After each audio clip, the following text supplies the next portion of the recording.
Alberto sta venendo mangiato dalle zanzare, perché qua è pieno di zanzare, gliene vedo una sopra il ginocchio.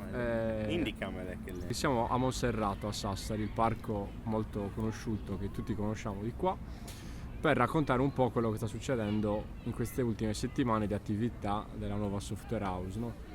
Boltz Brains. Abbiamo trovato un angolo abbastanza carino, nonostante ci sia un'invasione di bambini che continuano a arrivare da non si sa dove, però alle 8 dovrebbe chiudere, quindi abbiamo 15 minuti per oppure tutta la stare notte, tranquilli. Oppure tutta la notte, esatto. abbiamo le luci, tutto quanto, per cui. Però vabbè, abbiamo una settimana che è andata bene, come tutte le altre settimane. Assolutamente. No, è andata Esatto. fantasticamente. Cosa si può volere di più? Nulla, penso. Abbiamo lanciato il teaser trailer qualche giorno fa, che è stato... Iniziamo ad avere fra la gente che ci segue molti sviluppatori indipendenti sono apparsi. e anche diciamo persone che gravitano nel mondo dell'indie developing e che sembrano interessate a questo progetto. Zanzare a parte, quindi... La situazione sta peggiorando. Quindi raccontiamo un po' di più come è nato il progetto all'inizio. Il progetto è nato, vediamo, sarà un anno e qualche mese fa, all'inizio del 2019, ricordo che era il mese esatto adesso febbraio-marzo. Febbraio-marzo. Quando abbiamo scoperto fondamentalmente l'Unreal Engine, che è stato praticamente come aprire l'uovo di Pasqua. Unreal Engine è un software che fa praticamente grafica 3D per costruire videogiochi in 3D, giusto? Che è un software che si trova gratuitamente nel web, Questa è che una cosa fantastica. è potentissimo, è un software che utilizzano numerosissime software house importanti e che praticamente sta alla base di numerose produzioni videoludiche che comunque tutti noi giochiamo, insomma. Sì. Quindi super accessibile, ma anche super versatile, no? Perché ci sono sia le produzioni indie che comunque anche quelle da milioni di dollari, diciamo, no? Quindi blockbuster, diciamo, sì, dei videogames. Tra l'altro si possono fare anche cose filmiche, praticamente cinematografiche, adesso con la nuova Unreal Engine 5, giusto? Sì, soprattutto stiamo puntando anche su quello. Si può fare animazione praticamente 3D di quello che si vuole, e poi videogiochi ovviamente, anche 2D in realtà si possono fare, però diciamo non nasce per quelli, quindi è meglio stare sul 3D. Però la cosa bellissima è che poi, oltre ad essere gratuito, quando si vendono i giochi, prima volevano una piccolissima percentuale, 5%. Adesso lo vogliono solo dopo che si è guadagnato il primo $1 milione. Unreal dà queste possibilità quindi di creare dei giochi a casa e di creare dei giochi di comunque alto livello, se vogliamo, avendo ovviamente le competenze, il tempo e bisogna tutto un po' quell'insieme di cose. Dedicarsi alla cosa, Sì, non è che quindi uno apre e inizia a fare le cose. Certo. Però un po' di tutorial, qualche ora di tutorial, un po' di pazienza, si fanno cose che non ci aspettavamo di fare in così breve tempo, ma... E quindi questo ha aperto comunque la possibilità di realizzare una cosa che avevamo già in mente da tempo, ovvero un videogioco ispirato a quello che noi abbiamo sempre visto quotidianamente nel nostro lavoro di ricercatori all'Università di Sassari, che noi siamo dei chimici computazionali teorici. Ma cosa vuol dire chimici computazionali teorici? Perché io la sento sempre questa cosa, ma cosa fa esattamente un chimico computazionale teorico? Un chimico computazionale teorico si occupa di problematiche legate alla chimica e alla fisica usando un approccio al computer. Quindi utilizzando modelli matematici oppure sviluppandone di nuovi allo scopo di riuscire ad inquadrare la problematica che si sta investigando e a fornire quindi dei risultati senza condurre nessun esperimento in termini di vetrini, provette. Quindi diciamo che si simulano esperimenti reali con la chimica, però all'interno di un computer, diciamo. Quello sarebbe l'obiettivo, Una cosa del genere, sì. sì. Si definiscono esperimenti in silico. Quindi si creano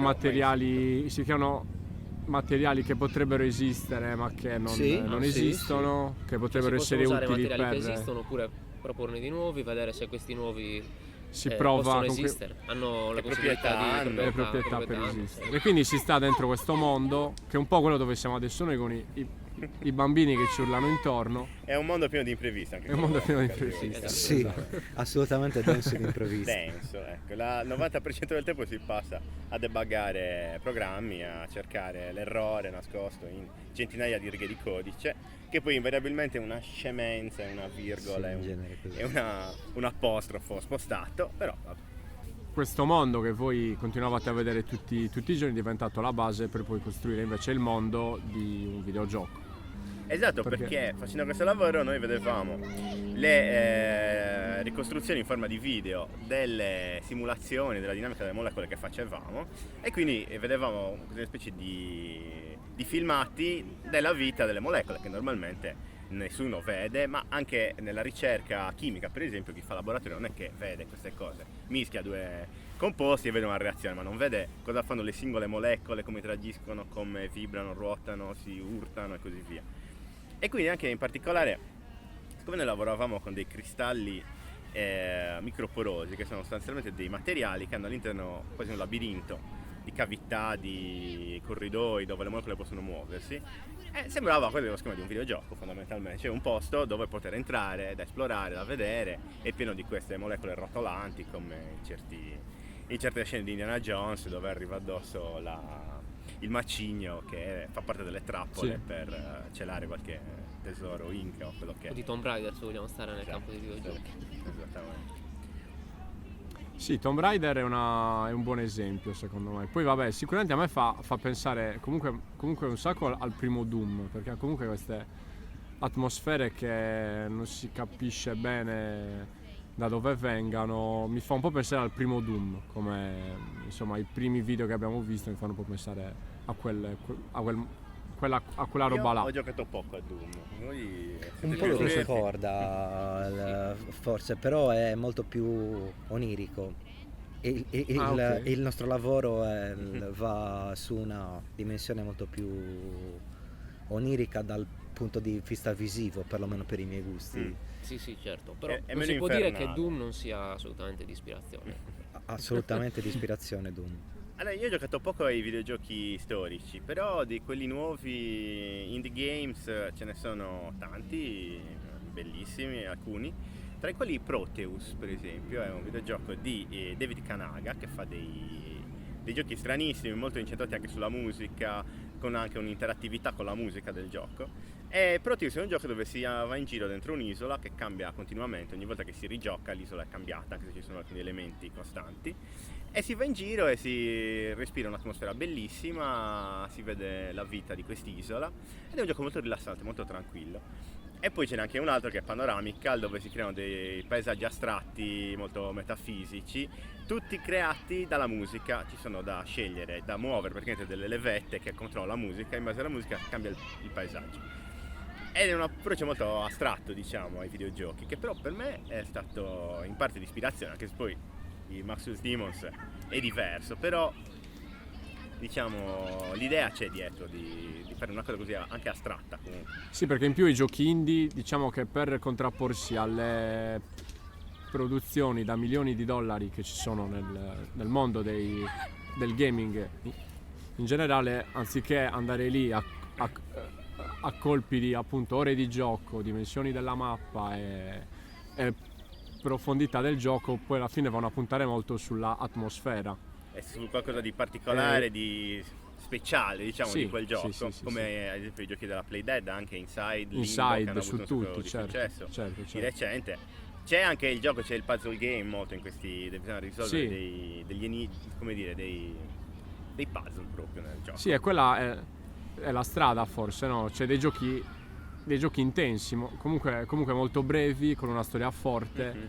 ma che ti ricordi, cioè dei giochi che ti durano un'ora e mezzo di gioco, 2 ore contro magari le 150 ore che ti propone un qualsiasi Final Fantasy o Dragon Quest, ma che ti restano impresse, diciamo. Come No? un'esperienza Come particolare e un'esperienza, diversa sì, da sì, quelle altre che hai fatto. Sì, assolutamente l'idea che abbiamo nel voler spedire la gente nel micromondo, quella di fare comunque un'esperienza associata a un'atmosfera particolare, specifica, che in parte è ispirata al tipo di visualizzazioni che si hanno, sia fatte digitalmente che quelle sperimentali, al microscopio elettronico, vari mezzi che ci sono adesso per vedere veramente gli atomi e le molecole, che prima, fino a qualche decennio fa, non si potevano vedere assolutamente. La fai tu la musica, Sì, Federico? No? sì, me ne occupo io della musica. Come l'hai fatta, come l'hai concepita, diciamo? Io ho pensato all'ipotetico suono del rimbalzo delle molecole su una superficie. Da lì sono praticamente partito costruendo un pattern ritmico, e ci ho aggiunto sopra degli strati di melodia per poi costruire un'armonia che cercasse, perlomeno nella mia testa, di rispecchiare quel tipo di atmosfera appunto da sogno che secondo me permea tutto il filmato, un'atmosfera molto dreamy. Sì, anche perché nella realtà non ci sono suoni a quel livello, no? No. Non esistono i suoni a quel livello là. No, perché Quindi- i suoni sono dati dall'impatto delle molecole d'aria sui nostri timpani in onde consecutive, ma le molecole d'aria alla scala a cui è rimpicciolito il protagonista del gioco sono grandi come delle palline a tennis, quindi non possono entrare nel timpano, quindi non ci possono essere suoni. Chiaro. Però Sì. l'idea di trovare il suono delle molecole è una cosa che abbiamo da anni, di cui abbiamo sempre parlato con Federico. Ci sono vari programmi per personificare i dati scientifici, quindi i flussi di dati scientifici possono essere trasformati in musica associando a ogni stringa di dati un suono e usando poi l'andamento del pattern per definire la melodia, il ritmo.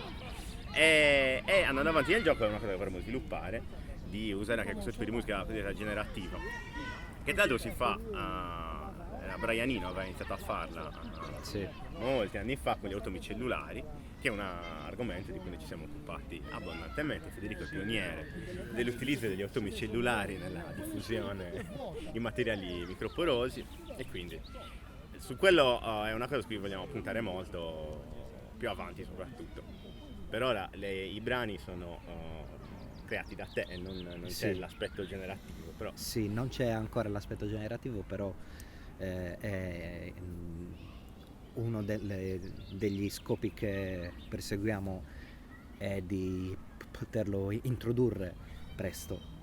E poi c'è tutta la parte didattica anche del gioco. Beh, l'idea di base è quella comunque di fornire attraverso il gioco delle minime nozioni, delle nozioni anche non così semplici sia di chimica che di fisica.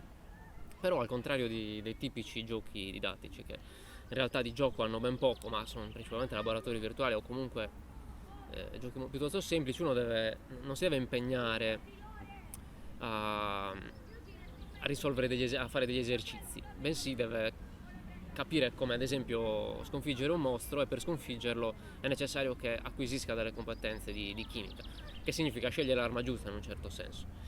Questa scelta, se uno vuole approfondirla, poi sarà dettata da quelle che sono le proprietà di quel particolare mostro, che per esempio può essere costituito da un certo tipo di molecole, e queste molecole possono essere attaccate con altre molecole, mentre altre non funzionano, oppure con un certo tipo di luce a una certa frequenza che funziona e un'altra frequenza no. Quindi in questo modo uno acquisisce comunque anche indirettamente delle competenze che poi possono comunque tornare utili, almeno per capire meglio come funziona il mondo, perché ad esempio potrebbe capire come funziona un microonde, Esatto. perché si forma l'arcobaleno, insomma ci sono tutta una serie di fenomeni che... Le microonde che andranno usate con parsimonia nel gioco, perché potrebbero giovare e distruggere un mostro, per esempio, ma se si usano male potrebbero semplicemente potenziarlo, cioè caricarlo di energia termica senza riuscire a distruggerlo, poi quell'energia termica viene rivoltata contro il giocatore. Quindi bisognerà cercare di capire un po', ecco, ci sarà una guida che accompagnerà il giocatore un libro di 500-600 pagine, immagino. No, Andrà in allegato no. con il gioco. Un allegato con una cosa CD, così. Una guida vocale. una guida Sì. vocale. Una guida vocale. No, Sfrutteremo no, le potenzialità dell'intelligenza artificiale, che in realtà questa sarà la nostra, trasferita all'interno del gioco che guiderà l'utente. Poi uno sarà libero di scegliere quanto questa intelligenza artificiale parlerà.